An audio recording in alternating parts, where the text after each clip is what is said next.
Playing guitar is a lot like skateboarding. Once you know your chords, you know how to ride. But if you really want to impress people, you gotta know some tricks. It can be done simply, just associate your tricks with a chord. A trick I like to do is the 3-string rail grind.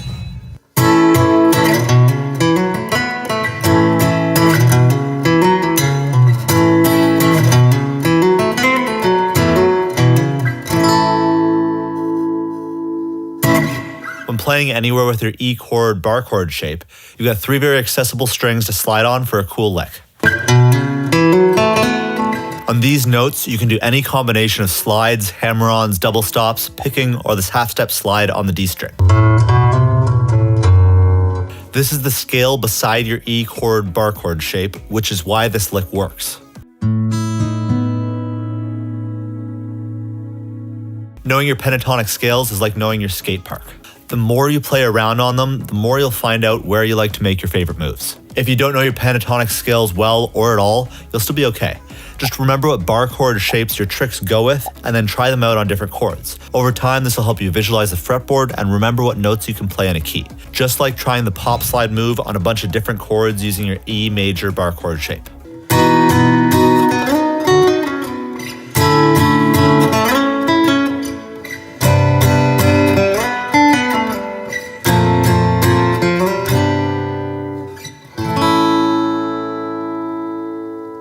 This is a simple move, mostly on the D string where you slide up the scales and then back down right to where you started.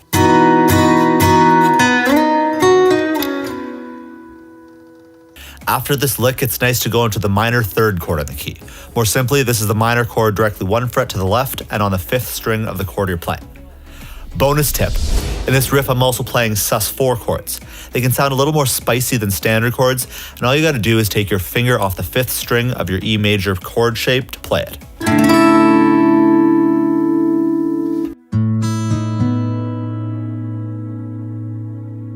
Back when I was 14, I remember trying to kickflip for the first time. I spent 6 months trying and failing hundreds of kickflips every day before I got it. Then one random day, it finally clicked and I got it. You can't even imagine how pumped I was for the rest of that week. Practicing guitar is like skateboarding. Once you get a trick down, you've got it forever and then you can pull it off all the time. The more tricks you learn and remember, the better you look. And the great part of guitar is that you'll never have to do any of this.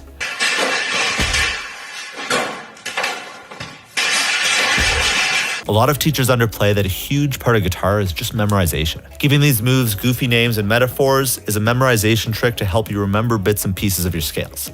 It's a much more practical and fun way to remember these things by playing as opposed to studying. Like learning the Blood Brothers.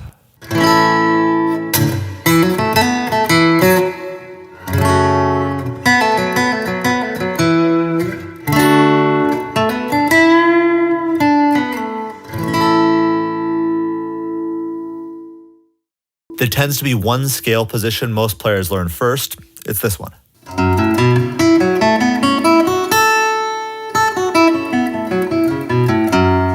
In this scale, I like to call the 3rd and 4th strings the Blood Brothers. Playing on these strings can make endless amounts of good licks, and it's a great place to go often in your playing. These 4 notes could be the 4 notes great guitarists play the most often. Here's how you get these notes from different chord shapes. From the E major bar chord, it's 3 frets left.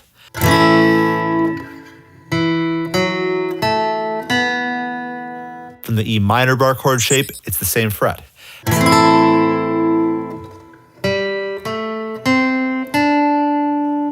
Or from the A major bar chord shape, it's 2 frets to the right, or the same fret that your ring finger is on.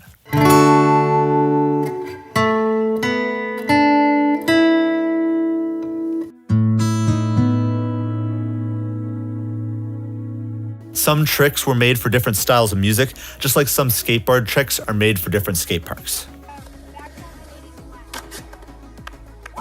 This is what you do when the Blood Brothers have the blues, or when you have them.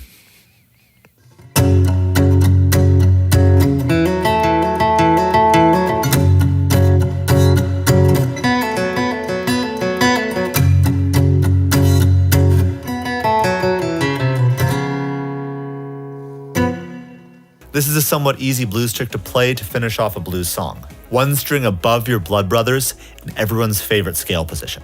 You've got 3 notes that sound great in blues-influenced music. along with one great chord.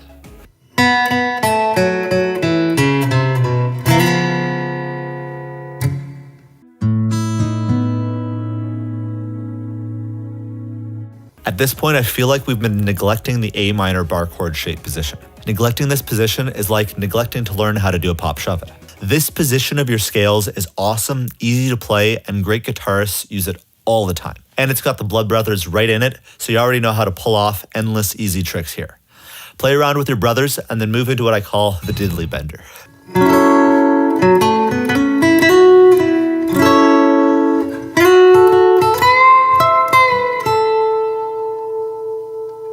This lick is played on the second and third string with this cool bend trick to finish it off.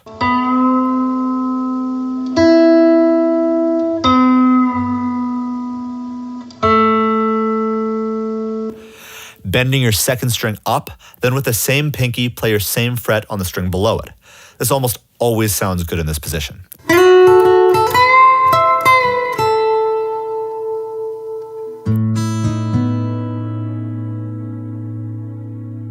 When skaters started getting bored of doing all their tricks with their feet, they started pulling off tricks with their hands.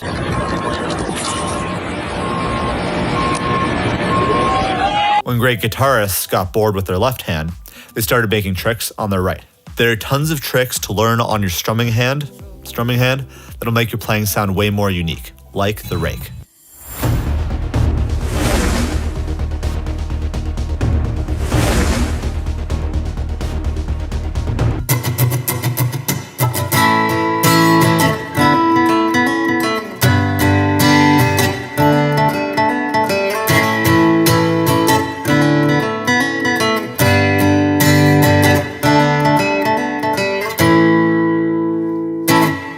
Your E major bar chord shape is in this position. A great set of notes to play in this position are the ones on the second, third, and fourth strings.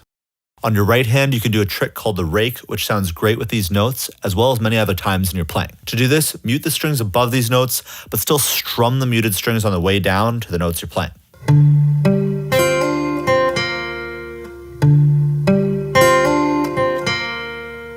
You can also use your fingers on your left hand to mute these strings at the same time. It can be hard, but this trick is very worth it to learn.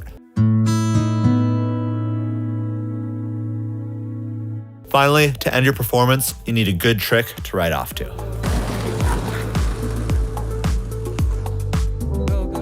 These sixth notes in the E major bar chord shape are fun to play a few licks with, but the way I like to pick it at the end of this next riff is a great way to add some good tension and resolve to your song. If you want to learn more about tension and resolve, I talked about it a lot in our most recent video where I went through 1,000 chord progressions to see what I could learn.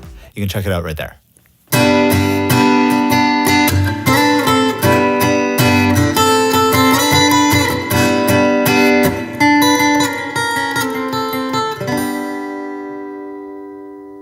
These two notes together sound great. The ending trick is to alternate pick them and add the notes in the fret between them to give a tension-building, bluesy sound.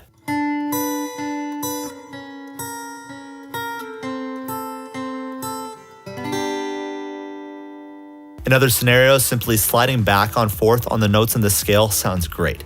The trick is to make sure the second and fourth strings are muted so you can keep the rhythm going. And there we have it. 7 popular guitar tricks that sound great in any nice, simple chord progression. I promise if you learn these tricks, you'll be able to make tons of music, improvisations, and really start to visualize your pentatonic scales better than you ever have. There are endless licks using the notes and the tricks I just showed you. To really master a sound like this, look into Jimi Hendrix, John Mayer, Eric Clapton, and Stevie Ray Vaughan's music. There are tons of guitarists that use these tricks, but these guys seem to have mastered it the best. For tabs for everything I played in this video, subscribe to my Patreon. We're currently having a special offer on our tiers that's only available until May 20th, 2021. We're also giving away a free $1,000 guitar to one of our patrons once we hit 100 patrons. So check that out in the description below. And if you're really looking to improve at acoustic guitar in a structured step-by-step system that'll take all the guesswork out of learning guitar and guide you through everything you need to know, you can check out my complete Impressive Acoustic Guitarist full program.